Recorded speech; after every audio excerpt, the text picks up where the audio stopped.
Praise lord brother. Praise lord అండి. బాగున్నారా brother? బాగున్నామండి. మీరు ఎలా ఉన్నారు? నేను చాలా బాగున్నా బ్రదర్. సంతోషం. సో ఈ రోజు నాకు ఒక చిన్న డౌట్ ఉంది బ్రదర్. ఓకే. అదేంటంటే మామూలుగా ఇప్పుడు పాస్టర్లంతా పరలోక రాజ్యంలో ఆకలి దప్పులు ఉండవని అంటున్నారు. ఓకే. సో నేను లూకాసు వార్తలో ఒక చిన్న వాక్యం చదివాను బ్రదర్. ఓకే. ఒకసారి దాన్ని చూద్దామని బ్రదర్. రైట్ అండి. లూకాసు వార్త 14:15 బ్రదర్. లూకా 14:15. ఓకే.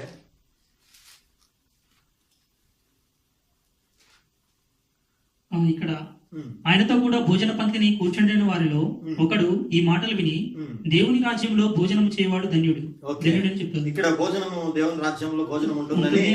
ఓకే. ప్రకటన గ్రంథము 7వ అధ్యాయము 16వ వచనం చదవండి. వారికి ఇక మీదట ఆకలి అయినను దాహమైనను ఉండదు. ఇదే అండి మీ డౌట్? అదే బ్రదర్.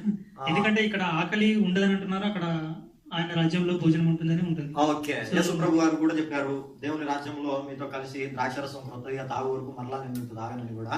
అంటే అక్కడ కూడా ద్రాక్షరసం తాగుతామని అక్కడ ఉంది. అయితే మీరు అడిగే ప్రశ్న ఏంటంటే ఇక్కడ ఇలా ఉంది, అక్కడ అలా ఉంది. దీనికి క్లారిఫికేషన్ అడుగుతున్నారు. ఓకే అండి. ఒకసారి పరలోక రాజ్యంలో ఖచ్చితంగా భోజనం ఉన్నది.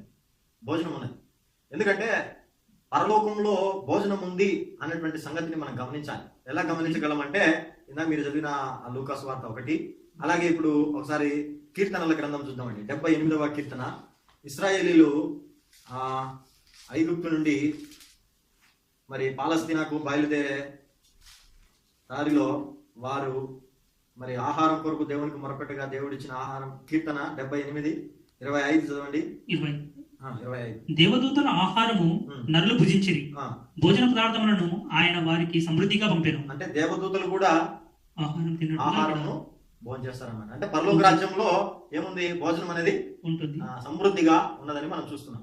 ఓకే. మనం చాలా మంది ఈరోజు ఆకలి దాహం ఉండదని దాని మీద పాటలు రాశారు, దాని మీద ప్రసంగాలు కూడా చేస్తున్నారు. నిజంగా అది వాస్తవం కాదు. ఎందుకంటే అక్కడే కిందలోనే మనకు జవాబు ఉందండి. అదే ప్రకటన గ్రంథంలో మీరు చదివినటువంటి వచనం కిందనే జవాబు ఉంది. ఒకసారి చూద్దామండి. ప్రకటన గ్రంథము 7వ అధ్యాయము 16-17 వచనాలు చదువుదామండి.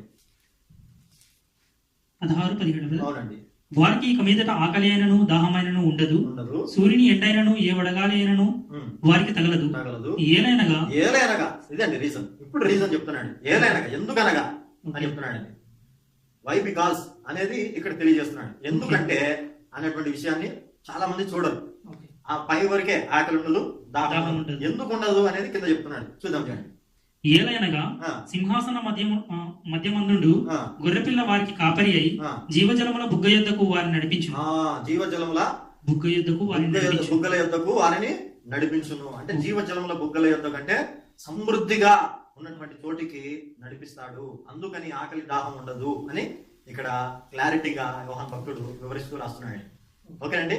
అయితే ఇక్కడ బాగా గమనించాల్సింది ఒక విషయం ఉంది. ఏంటంటే మనం ఇప్పుడు ఇంటి నిండా ఆహారం ఉందనుకోండి, ఇంటి నిండా ఆహారం సమృద్ధిగా ఉన్నదండి, ఆకలి బాధ తెలుసా? కొంతమంది అంటుంటారు కదా, మీరేమయ్యా మంచి ఏసీ కారులో ఏసీ రూమ్ లో ఉండేవాళ్ళు, మీకు ఎండ బాధ ఏం తెలుస్తుంది అంటే అక్కడ ఎండ ఉంది కానీ వాళ్ళకి ఎక్కువ అదే అనమాట. ఏమంటే లోటు లేకుండా ఎప్పుడు కూడా వాళ్ళు దేంట్లో ఉన్నారు? ఏసీలో, చల్లని ధనంలో, చల్లని గదిలో వాళ్ళు సేద తీరుతున్నారు. చల్లని ఏసీ కారులోనే బయటకు వెళ్తున్నారు. ఓకే అండి. అంటే వాళ్ళకు లోటు అనేది కనిపించట్లేదు. అర్థమైందండి. అలాగే ఇక్కడ దాని అర్థం ఏంటంటే సమృద్ధి అనేది ఉన్నది కాబట్టి ఇంకా లోటు అనేది లేదు. ఎలా అనగా అని చెప్పి రీజన్ అక్కడ చెప్తున్నాడు. ఇంకో వచనంలో చూద్దాం చూడండి. ప్రకటన గ్రంథము 2వ అధ్యాయము 7వ వచనం చదవండి. చెవిగలవాడు ఆత్మ సంగములతో చెప్పుచున్న మాట వినుగాక, జయించువానికి దేవుని పరదేశంలో ఉన్న జీవవృక్ష ఫలములను భుజింపనిస్తాడు. ఏం చేస్తాడంటే దేవుడు? జీవవృక్ష ఫలములను భుజింపనిస్తాడంట. అంటే జీవఫల వృక్షములను కూడా మనము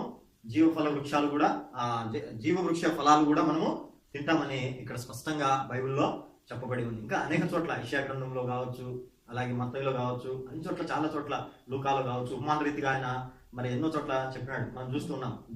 పెళ్లి విందుకు పిలువడి అన్ని సిద్ధం చేసి ఉన్నారు కాబట్టి మీరు వెళ్ళి పెళ్లి విందుకు తోడుకొని రండి. శ్రేష్టమైనటువంటి క్రొవ్విన వాటితో విందు పెళ్లి కుమారుడు సిద్ధం చేశాడు, రండి. అంటే అక్కడ ఆహారం ఉన్నట్లు ఉపమానంలో కూడా ప్రభువారు చూపిస్తూ ఉన్నారు. కాబట్టి ఖచ్చితంగా ఆకలి దాహము ఉండదు. ఎందుకు ఉండదంటే సమృద్ధి ఉంది కాబట్టి ఉండదు. ఓకే అండి. దీన్ని బట్టి అంటే అక్కడ మనకు సమృద్ధి ఉంటుంది కాబట్టి ఈ ఆకలి తప్పులు ఉండవు అనేది ఒక మాటలో చూపిస్తున్నారు. అంతేనండి. అది దేవుని రాజ్యంలో ఖచ్చితంగా ఆహారం ఉన్నది, పానం ఉన్నది. ఓకేనండి. Thank you brother. వెల్కమ్ అండి.